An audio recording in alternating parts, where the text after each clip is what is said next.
जय श्री राम मित्रों हमारी जन्म कुंडली में शिक्षा प्राप्ति का योग किस प्रकार बनता है। शिक्षा प्राप्ति से जो संबंधित चीज़ें हैं जो वो हम किस तरह से देखते हैं जन्म कुंडली में किस भाव में क्या होता है वो मैं आज बताने जा रहा हूँ। मित्रों, यदि मेरे चैनल को यदि आपने अब तक सब्सक्राइब नहीं किया है तो सब्सक्राइब कर लीजिए और जन्म कुंडली निर्माण से संबंधित कोई भी कार्य हो तो आप दिए गए फ़ोन नंबर पर या ये व्हाट्सएप नंबर पर आप मेरे से कांटेक्ट कर सकते हैं। तो शुरू करते हैं। मित्रों देखिए, यदि मेष लग्न में मेष लग्न हो और पंचम में बुध तथा सूर्य पर गुरु की दृष्टि पड़े तो जातक उच्च शिक्षा प्राप्त करता है। ये मेष लग्न हो पंचम में बुध तथा सूर्य पर गुरु की दृष्टि, पंचम में यहाँ पे इस पंचम भाव में बुध हो तथा सूर्य पर गुरु की दृष्टि पड़े तो जातक उच्च शिक्षा प्राप्त करता है। यदि वृष लग्न हो, यदि लग्न यहाँ पे वृष हो जाए, जैसे यहाँ पे अभी देख रहे हैं कि वृष लग्न की कुंडली है, यदि वृष लग्न हो और उसमें सूर्य बुध की युति लग्न चतुर्थ या अष्टम में हो तो जातक उच्च शिक्षा प्राप्त करता है, तब भी उच्च शिक्षा प्राप्त करता है। मित्रों, यदि मिथुन लग्न हो, यदि मिथुन यहाँ पे ये तीसरे नंबर की जो राशि है ये मिथुन, वो यदि यहाँ लग्न में हो जाए तो क्या होगा। तो लग्न में शनि, यदि मिथुन लग्न हो और लग्न में शनि हो, तृतीय में शुक्र हो तथा नवम में गुरु स्थित हो तो जातक तब भी उच्च शिक्षा प्राप्त करता है।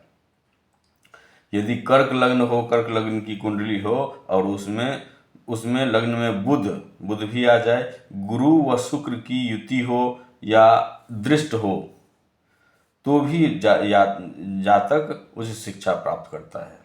यदि सिंह लग्न की कुंडली हो यदि और मंगल गुरु की युति चतुर्थ में हो, पंचम या एकादश भाव में भी हो तो जातक उच्च शिक्षा प्राप्त करता है। मित्रों, यदि कन्या लग्न की कुंडली हो, उसमें एकादश भाव में गुरु चंद्र तथा नवम भाव में बुध स्थित हो तो जातक उच्च शिक्षा प्राप्त हो। नवम भाव में यदि बुध हो तो भी जातक उच्च शिक्षा प्राप्त करता है। यदि कन्या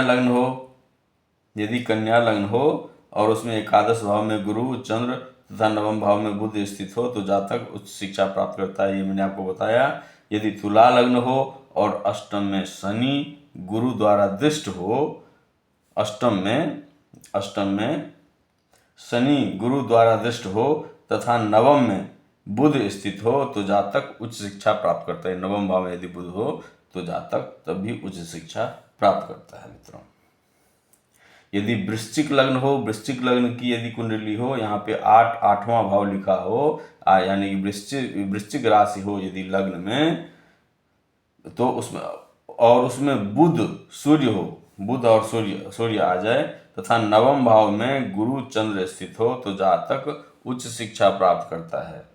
यदि धनु लग्न की कुंडली हो और उसमें गुरु तथा पंचम में मंगल व चंद्र स्थित हो तो भी जातक उच्च शिक्षा प्राप्त करता है।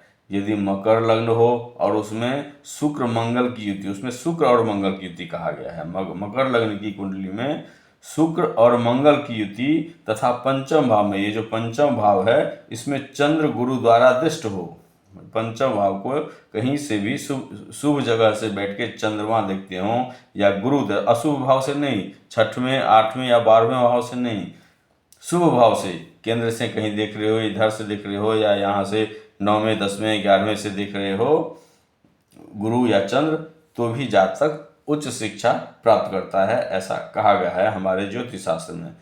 यदि कुंभ लग्न और एकादश भाव में चंद्र तथा षष्ठम भाव में गुरु स्थित हो तो भी जातक उच्च शिक्षा प्राप्त करता है। मित्रों, ये थी हमारे सभी भावों की। अच्छा, 12वां भाव रह गया। यदि उसमें मीन लग्न हो और गुरु